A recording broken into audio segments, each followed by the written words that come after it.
Right now it's pulling me down into pronation. My big toe knuckle is going to stay grounded as I pull the arch of that foot up and then flex the foot a little bit, emphasizing the inside of the foot coming up off of the ground so that I feel this muscle that's on the outside of the shin bone turn on a lot. Set the foot back down and let it come back into pronation. Pronation is bad, right? Well, not exactly. Pronation is when we make the shape of a flat foot, or when the arch comes down towards the ground.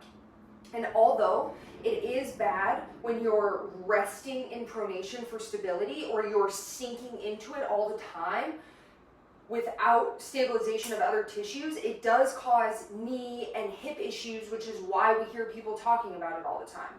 Except there's some nuance here. When we are in our gait cycle, we have to be able to pronate a little bit with every step, or else we can't get our big toe on the ground. So let me break that down a little bit. When we take a step, and I'm going to show you up here because it's going to be easier to see, we strike with the lateral side of our heel first, and then in order to get the big toe to come all the way down onto the ground, there has to be a little bit of pronation of the forefoot to get that big toe on the ground, okay? And the reason we need the big toe on the ground is because this is how we propel ourselves forward through space, being able to actually recruit our glutes and the big muscles of the posterior chain so that we can walk in an efficient way, all right? So instead of just avoiding pronation, we're going to go into pronation and train ourselves. And this is for two really important reasons. One is you're going to find yourself there in life at some point, and if you don't train it, you're going to be way more likely to be injured when you are there. Secondly, we want control of pronation. So it's all about the speed and how far we go into that pronation that delineates it as healthy or unhealthy. So by controlling and using an exercise to build strength, we can slow down that speed of pronation, which means there's literally less force that's going to be going into the structures that provide pronation, right? Because when we do something slower, it distributes the force over a longer time, and that's really important. So how we're going to do this today is kind of a fancy move with a band that is awesome. What you're going to do is you're going to make a loop with your band, and you're going to slide your foot through it, keeping the band at about the middle of your foot, or about where your navicular is, which is about an inch in front of your ankle, all right?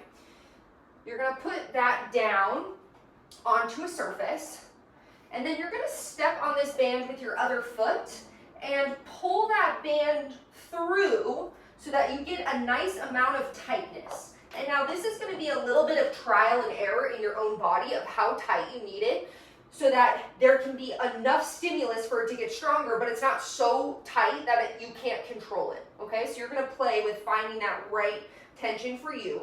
And then I want you to spread your toes and really think about that tripod foot before you start, where your weight is evenly distributed across all 3 points of your foot.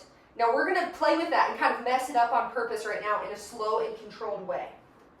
Okay, so this band is pulling us into pronation. I'm going to tighten it up a little bit, and we're going to let it, which is this action, where it pulls the middle of the foot down so that the arch of my foot gets flatter, okay?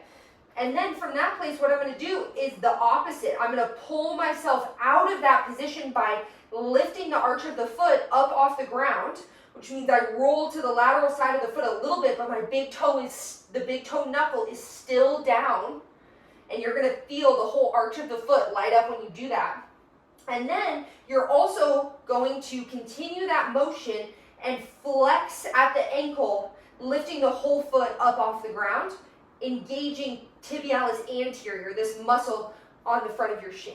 And then set it back down and let it pull you back into pronation, gentle and slow. So one more time, we'll go through that.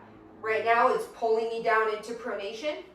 My big toe knuckle is going to stay grounded as I pull the arch of that foot up and then flex the foot a little bit, emphasizing the inside of the foot coming up off of the ground so that I feel this muscle that's on the outside of the shin bone turn on a lot. Set the foot back down and let it come back into pronation.